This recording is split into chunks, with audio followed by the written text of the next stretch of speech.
What's going on, lads and lasses? Welcome back to 100% Mags. So this news has just broke fresh, and it is the news that Paul Mitchell is leaving Newcastle United by mutual consent by June of this year, 2025, of course. And Mitchell has come out and said, "I'm leaving at a time that is right for me and the club, particularly with Darren Eales, someone who I have worked so closely with in my career, moving on soon. It's been a privilege to be part of Newcastle United's journey, and I'm proud of the progress we've made together."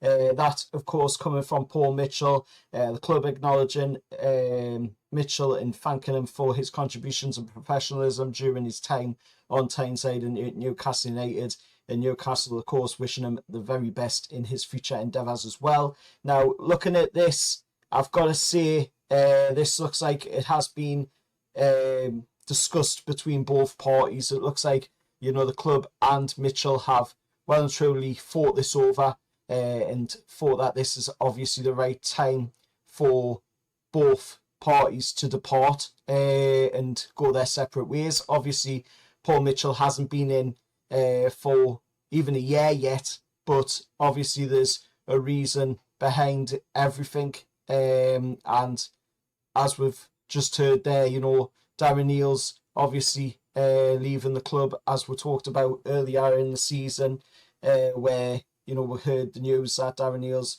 was going through blood cancer and all of that, and obviously with Paul Mitchell being such close friends with Darren Eales, he's obviously decided that this is the point where, he moves away from the team as well. And then there's the talk of a new CEO coming in to replace Darren Eales, which we've been looking at for quite a while. So maybe, my thoughts are that this person who is coming in as the new CEO wants to bring in their own guy. And if that's the case, then obviously, Paul Mitchell is going to then need to move on for that new guy to come into the role. But if it was me personally deciding on what to do going forward after two sporting directors have left the club, one obviously being Dan Ashworth and leaving in the way that he did to Man United, and now Paul Mitchell leaving the club, what I would do is, when you look back at our transfer windows under these owners so far, and brothers said the same, my dad said the same as well, is maybe give the job to Steve Nixon, because if you look at the transfer windows that we've had when these owners came in, it's been without a sporting director, going in there and dealing with the signings of players and dealing with contracts and all of that stuff. It's been without a sporting director.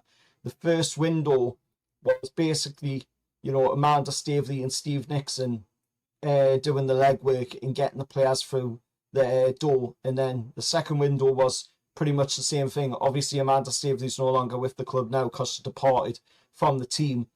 But Steve Nixon is still there. Steve Nixon's been at this club for so long. Why not now, in my opinion, the club should be looking at Steve Nixon and saying, well, you've done such a good job at, them other windows. Why not, take the reins, control this, and, get the players through the door going forward? Because if you look at it, two sporting directors, both of them have left the club, one on the grounds of what he did with Man United and the back dealings that he was doing.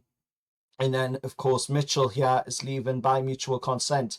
And as stated, because his friend Darren Eales is moving on from the club soon. So obviously, he doesn't feel like he'd be able to continue to work in the capacity that he was working whilst Darren Eales was there. So, by all means, he goes on into next job, to his future endeavours with, all well wishes, because at the end of the day, what he has done when he has come in, he's done pretty good at, to be honest. He got a really great deal for Lloyd Kelly to Juve for a player that was completely free. We ended up getting about 20 million for Lloyd Kelly, so that's a really good deal right there by Paul Mitchell and everybody involved in that deal.